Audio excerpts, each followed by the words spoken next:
प्रसन्नाङ्गरागं प्रभाकाञ्चनाङ्गं जगद्भीतशौर्यं तुषाराद्रिधैर्यं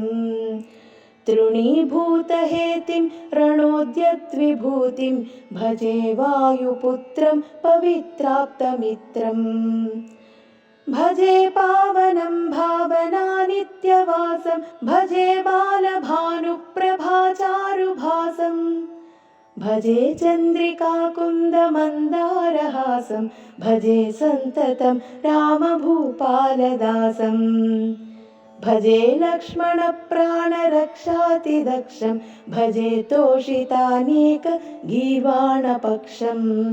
भजे घोरसङ्ग्रामसीमाहताक्षं भजे रामनामाति सम्प्राप्तरक्षम् कृताभीलनादक्षितक्षिप्तपादं घनक्रान्तभृङ्गं कटिस्थोरुजङ्घं वियद्व्याप्तकेशं भुजाश्लेषिताश्मं जयश्रीसमेतं भजे रामदूतम् जलद्वालघातं भ्रमच्चक्रवालं कठोराट्टहासं प्रभिन्नाब्जजाण्डं महासिंहनादाद्विशीर्णत्रिलोकं भजे चाञ्जनेयं प्रभुं वज्रकायं रणे भीषणे मेघनादे सनादे सरोषे समारोपणामित्रमुख्ये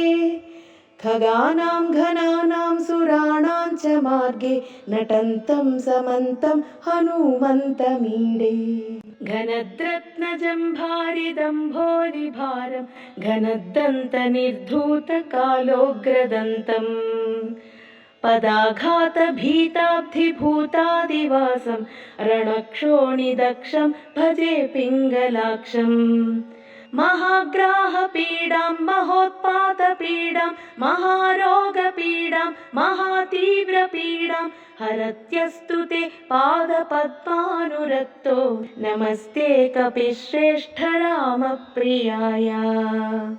जराभारतो भूरि पीडां शरीरे निराधारणारूढ गाढप्रतापी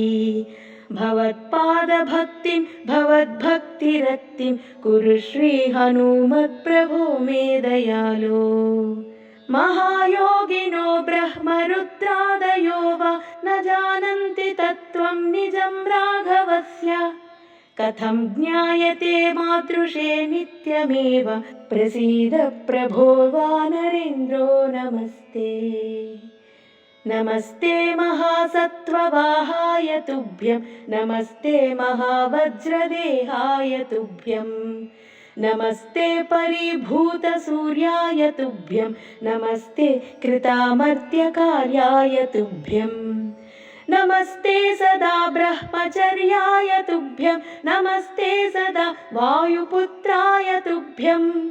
नमस्ते सदा पिङ्गलाक्षाय तुभ्यं नमस्ते सदा रामभक्ताय तुभ्यं हनूमद्भुजङ्गप्रयातं प्रभाते प्रदोषेऽपि वाचार्थरात्रेऽपि मर्त्यः पठन्नश्नतोऽपि प्रमुक्तो गजालो सदा सर्वदा रामभक्तं प्रयाति इति श्रीमदाञ्जनेय भुजङ्गप्रयातस्तोत्रं सम्पूर्णम्।